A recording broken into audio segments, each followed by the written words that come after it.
Tu t'es peut-être déjà demandé si ce que tu vis en ce moment est un véritable éveil spirituel ou simplement une illusion subtile créée par ton ego. Cette question est essentielle car l'éveil est un chemin intérieur profondément sincère, tandis que l'ego adore se déguiser en lumière. Il sait imiter la paix, la sagesse, la compassion, mais son intention n'est jamais la même. L'éveil véritable ne cherche pas à paraître éveillé. Il ne cherche rien, il ne veut rien, il est.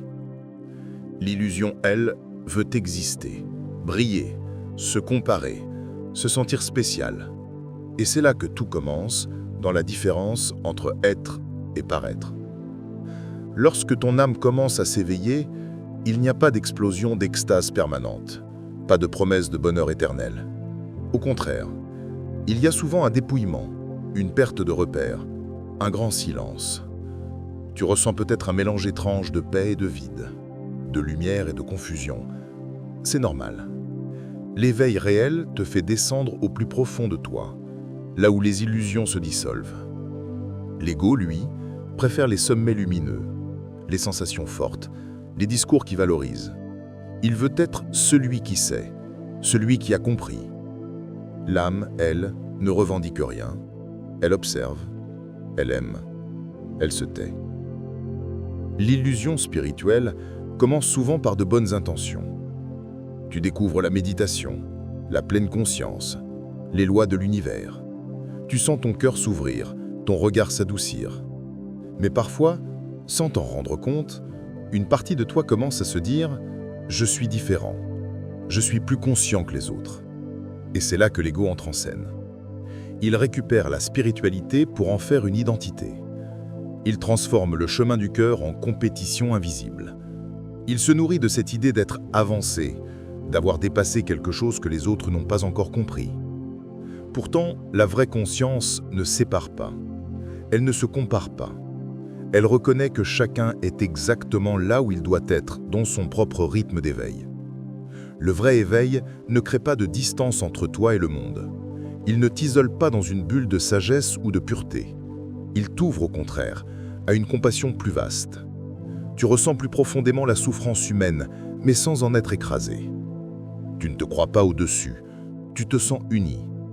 Tu comprends que chaque être, même celui que tu juges encore, est une expression de la même conscience. Il n'y a plus eux et toi.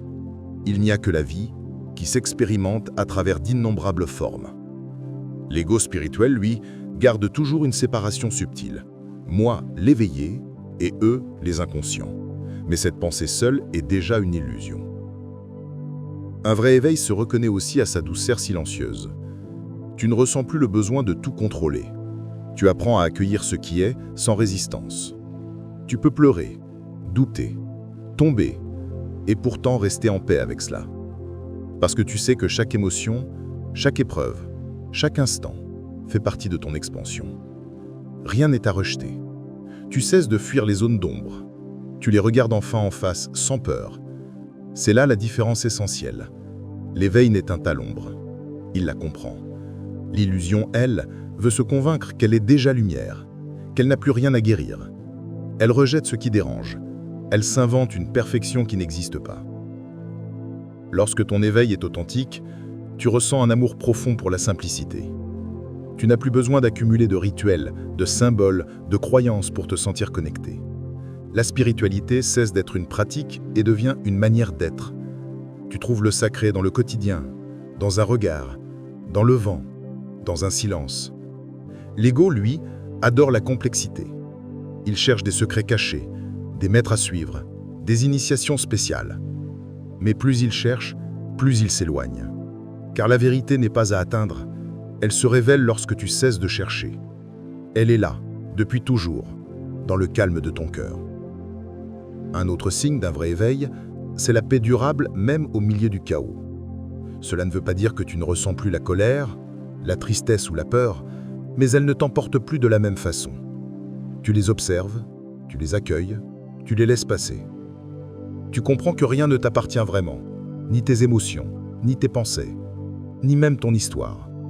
Tu commences à vivre depuis un espace intérieur plus vaste, plus silencieux.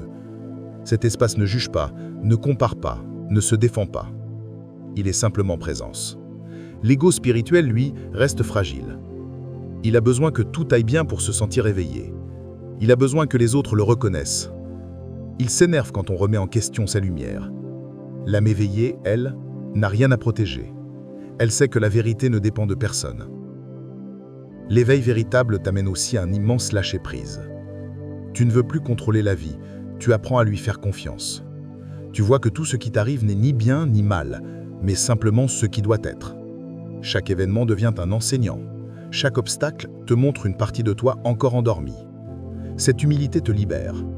Tu ne cherches plus à paraître parfait, tu préfères être vrai.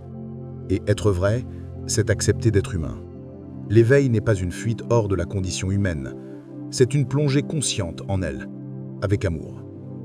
Souvent, les illusions spirituelles te promettent un raccourci, une technique, une méthode, une fréquence miraculeuse. Mais la vérité est plus simple et plus exigeante. Elle demande de la présence, du courage, de la sincérité. Elle demande de regarder là où tu n'as pas envie de regarder. Elle te pousse à dépouiller ton esprit de tout ce qu'il croit savoir. Elle ne flatte pas, elle transforme. Et cette transformation ne se fait pas en un jour. Elle se vit lentement, dans chaque choix, dans chaque regard, dans chaque respiration. Tu reconnais un vrai éveil quand tu commences à te sentir libre, même sans raison. Libre des jugements, libre des attentes, libre des masques. Cette liberté ne dépend de rien à l'extérieur, elle vient de l'intérieur, de cette reconnaissance silencieuse que tu es la conscience elle-même. L'ego, lui, veut toujours devenir quelque chose, plus éveillé, plus lumineux, plus spécial. Mais l'âme éveillée comprend qu'il n'y a rien à devenir, car tout est déjà là. L'éveil n'ajoute rien, il enlève ce qui t'empêche de voir. Il ne construit pas, il libère. Au fond, la différence entre l'éveil et l'illusion est une question de vibration. L'illusion crée de la tension, du besoin, de la comparaison. L'éveil crée de la paix, de la simplicité, de la gratitude. L'un nourrit le mental, l'autre nourrit le silence. L'un veut tout comprendre, l'autre accepte de ne pas savoir. L'un veut certes briller, l'autre rayonne sans y penser. Et ce rayonnement-là ne vient pas d'un effort, mais d'un abandon. Tu n'essaies plus d'être la lumière, tu réalises que tu l'as toujours été. Alors, si tu te poses la question aujourd'hui, si tu doutes, si tu observes ton propre chemin avec honnêteté, sache que ce doute est déjà un signe d'éveil. Car l'ego ne doute jamais de lui-même. Seul l'être sincère, celui qui cherche la vérité du cœur, se remet en question. Le vrai éveil commence par cette humilité-là. Par le courage de reconnaître qu'on ne sait pas tout, qu'on apprend encore, qu'on avance pas à pas vers plus de clarté. Il n'y a rien à atteindre, rien à prouver, seulement à se rappeler. Et lorsque tu cesseras de chercher de signes, lorsque tu ne demanderas plus si tu es éveillé ou non, tu comprendras. Parce que ce que tu cherches n'a jamais été perdu. Ce que tu appelles éveil n'est simplement ton être naturel, ta présence originelle, celle qui observe tout sans rien retenir. Elle était là, avant le mental, avant l'histoire, avant le mot spirituel. Elle n'a jamais dormi, elle attendait simplement que tu te retournes vers elle. Alors ne cherche plus à savoir si ton éveil est vrai. Vis-le, sens-le, laisse-le respirer à travers toi dans la simplicité du moment présent. Quand tu es ici, pleinement conscient, sans masque, sans attente, l'illusion disparaît, il ne reste que la clarté tranquille de ce que tu es, la conscience pure, éternelle, silencieuse et infiniment vivante.